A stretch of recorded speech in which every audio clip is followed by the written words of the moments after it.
अस्सलामुअलैकुम दोस्तों, आपका हमारे चैनल उमैर अजीज में एक बार फिर से बहुत बहुत स्वागत है। आज हम आपके सामने जाकिर नाइक साहब का एक ऐसा वीडियो लेकर पेश हुए हैं जो बहुत ही ज़बरदस्त वीडियो है, जिसमें एक शख्स सवाल कर रहा है और उसका कितना अच्छा जवाब दे रहे हैं जाकिर नाइक साहब। आप ज़रा सुनिए। आइए वीडियो स्टार्ट है जो वेद में भी लिखा है, बाइबल में भी और कुरान में। सुनिए, ज़रा ध्यान से सवाल सुनिए। नाम आशीष है, मैं नेहरू से आया हूँ, मैं बीपीओ एग्जीक्यूटिव हूँ। मेरा आपसे एक सवाल है, इस्लाम में हर गुनाह माफ है, लेकिन शिर्क की माफी क्यों नहीं है? अगर इंसान कत्ल करता है उसे माफी है, जिना करता है उसे माफी है, लेकिन शिर्क की माफी क्यों नहीं है? मैं साहब का सवाल है कि इस्लाम में सारे गुनाह की माफी है, शिर्क की नहीं। कत्ल करता है माफी है, जिना करता है माफी है, शिर्क की माफी क्यों नहीं?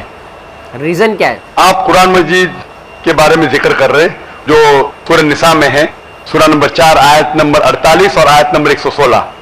इन दो आयतों में सूरह निसा सूरह नंबर 4 में लिखा है कि अगर अल्लाह चाहे तो कोई भी गुनाह को माफ कर सकता है, लेकिन शिर्क को कभी नहीं माफ करेगा, क्योंकि जो शिर्क किया है वो बहुत भड़क चुका है। तो इसमें ये नहीं लिखा है कि अब जिना करेंगे तो माफ करेगा ही, कर सकता है अगर आप तौबा करेंगे तो।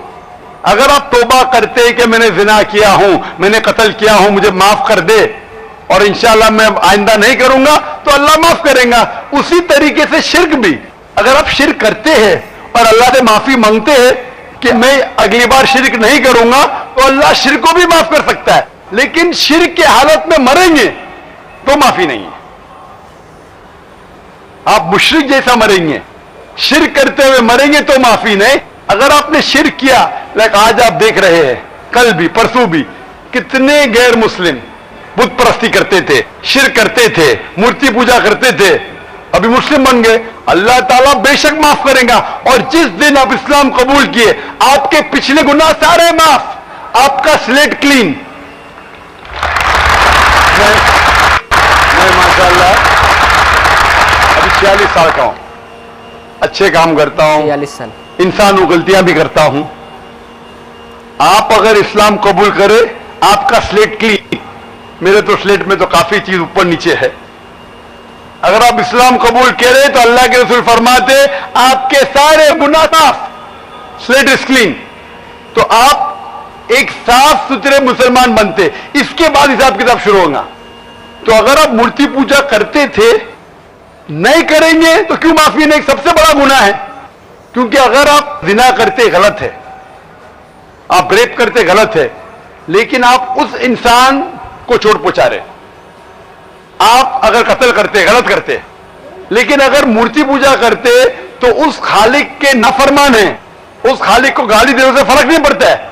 लेकिन अगर आप उस खालिक को गाली देंगे तो उसके अहकामात पे कैसे अमल करेंगे?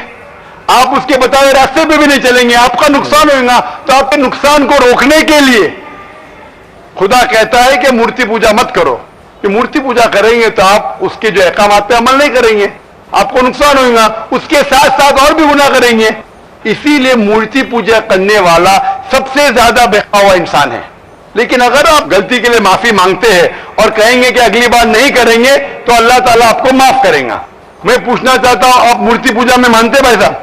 जी मानते हैं। क्यों, आपको लगता नहीं गलत है? आप क्या हिंदू है? जी। आपके मजहबी किताब में लिखा है, छंदों के उपनिषद में चैप्टर नंबर 6 अध्याय नंबर 2 श्लोक नंबर 1, एकम अद्वितीयम, खुदा एक है, उसके अलावा कोई नहीं है। लिखा है सता सता उपनिषद में अध्याय नंबर 6 मंत्र नंबर 9, नाचस्य कसे जनिता न चदीपा। उस ईश्वर, उस भगवान का कोई रब नहीं, उसके कोई वालदेन नहीं। लिखा है सता सता उपनिषद में चैप्टर नंबर 4 मंत्र नंबर 19 में, न तस्य प्रतिमा अस्ति। उस ईश्वर, उस भगवान की कोई प्रतिमा नहीं, कोई अक्ष नहीं, कोई पिक्चर नहीं, कोई पेंटिंग नहीं, कोई फोटोग्राफ नहीं, कोई मूर्ति नहीं, कोई बुत नहीं। लिखा है यजुर्वेद में चैप्टर नंबर 32 वर्ष नंबर 3 में मंत्र नंबर 3 में, न तस्य प्रतिमा अस्ति। उस ईश्वर, उस भगवान की कोई प्रतिमा नहीं, कोई अक्ष नहीं, कोई पिक्चर नहीं, कोई पेंटिंग नहीं, कोई फोटोग्राफ नहीं, कोई बुत नहीं, कोई मूर्ति नहीं। तो साफ तौर पे कई जगह आप हिंदू की मजहबी किताब में लिखा है कि मूर्ति पूजा गलत है, तो क्यों आप मूर्ति पूजा करते? भाई साहब जी, इस बारे में मुझे सही तालीम नहीं है, मुझे थोड़ा वक्त चाहिए। मैं इतने हवाले दे रहा हूं कि आपको लगता है कि मैं फेंकते जा रहा हूं, हवाले के हवाले दे रहा हूं, आप नोट कीजिए जी। आप लाइब्रेरी में जाइए, आपको वेद नहीं मिलता है तो हमारी लाइब्रेरी में जाओ, इस्लामिक रिसर्च फाउंडेशन। हमारे इस्लामिक रिसर्च फाउंडेशन में आपको वेद का तर्जुमा मिलेगा, महाभारत का तर्जुमा मिलेगा, भगवत गीता के कम से कम 30 तर्जुमे मिलेंगे, बाइबल मिलेगा, बाइबल का तर्जुमा मिलेगा, कुरान का तर्जुमा मिलेगा, हदीस का तर्जुमा मिलेगा। मैं नहीं जानता हूं कहीं भी हिंदुस्तान में इतने मजहबी किताब का तर्जुमा मौजूद है। इस्लामिक रिसर्च फाउंडेशन में फ्री लाइब्रेरी, एयर कंडीशन में बैठो, फ्री पढ़ो, इंशाअल्लाह आपको चाय पानी भी दूंगा मैं। चाय पानी रिश्वत नहीं है, तो क्या आप ठंडे दिमाग से, कभी ठंडा दूंगा कभी चाय पानी, तो आप अच्छे दिमाग से रिसर्च कीजिए। हमारे पास कंप्यूटर सॉफ्टवेयर है, आप क्या जानना चाहते हैं वेद के बटन दबाओ, मिलेगा आपको। किधर लिखा है मूर्ति पूजा हराम में, बटन दबाओ कंप्यूटर में निकलेगा बाहर। वेद के कंप्यूटर सॉफ्टवेयर है, बाइबल के कंप्यूटर सॉफ्टवेयर है, कुरान के कंप्यूटर सॉफ्टवेयर है, हदीस के। तो मैं आपसे दरखास्त करता हूं कि आप रिसर्च कीजिए कि खुदा एक है, रिसर्च कीजिए कि मूर्ति पूजा गलत है, रिसर्च कीजिए कि आखिरी पैगंबर मोहम्मद सल्लल्लाहु अलैहि वसल्लम है। और मैं दुआ करता हूं कि आपको हक जल्दी मिले ताकि आप इस दुनिया और आखिरत में सफलता पाए। शुक्रिया।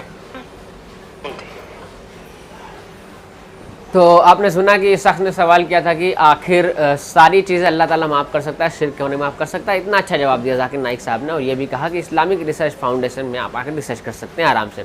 उम्मीद करता हूँ कि वीडियो पसंद आएगा, पसंद आए तो लाइक शेयर कमेंट करना बोले। मिलता है नेक्स्ट वीडियो में, अल्लाह हाफिज़।